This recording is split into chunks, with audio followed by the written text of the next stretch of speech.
Ah, my dear nephew. How I've missed you. How did you find this place, Uncle? Through the good offices of young Sir Wade. He really is the most helpful fellow. As are you, I hear. The Guardians and those they freed tell the most outlandish tales of your heroics in Rosalith. Which is why I came, to learn the full truth of the matter.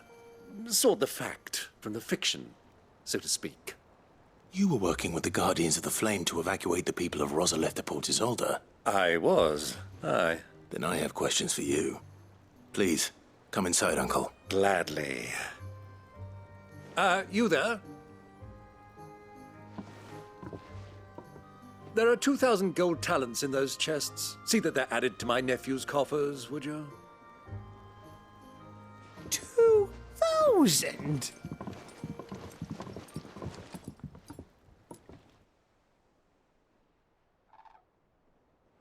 And I'm afraid that is all I know.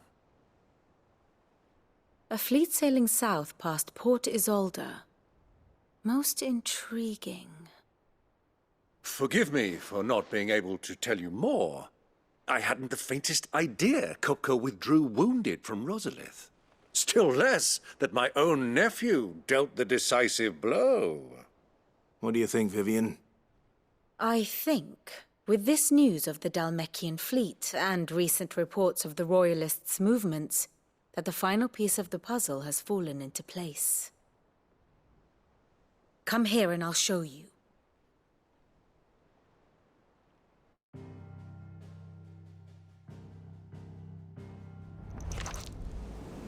It is known that Kupka's forces entered Rosaria via its unguarded coast. So can the same be said of your visitors from Waloed? Certainly her Royal Navy is famed for the efficiency with which it bears her knights from one battlefield to the next.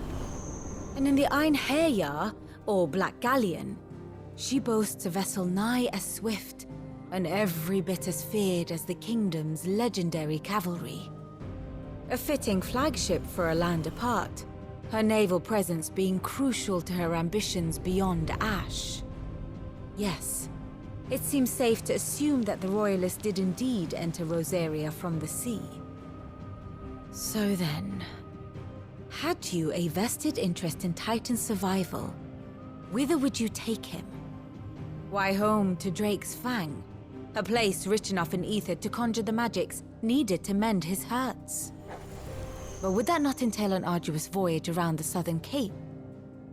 Let us say that the Royalists did put ashore with a mind to spirit Kupka away from under your very nose.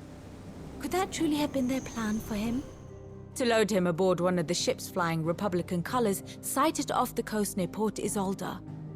To spend weeks at sea, being tossed hither and yon by unforgiving waves, his life hanging in the balance. No. The journey would mean Titan's death, and Kupka's faithful creatures would not allow it.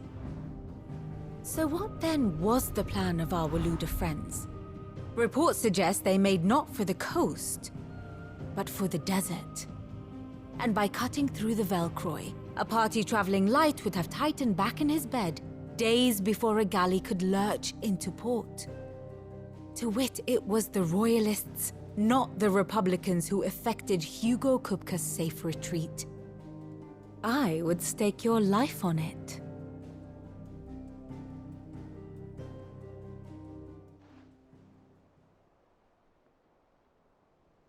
So it was the Waloeders who spirited the wretch away. Now I think about it, there was something a little strange about the ships I saw. The men seemed almost crestfallen, as if in mourning, as if they believed, or were made to believe, that their master was dead. You have a keen mind, Lord Rosfield. And you have your answer. To find Kupka, you have merely to follow the Royalist trail across the Velcroy. It may well have gone cold by now, but as they say in the Republic, all roads lead to Drake's Fang. Allow me to accompany you part of the way. As luck would have it, I had intended to journey Canberward on business after visiting you here. The Fang would be but a short detour. I'd be glad of the company. Give me a moment to make ready. I need to tell my friends what we've learned.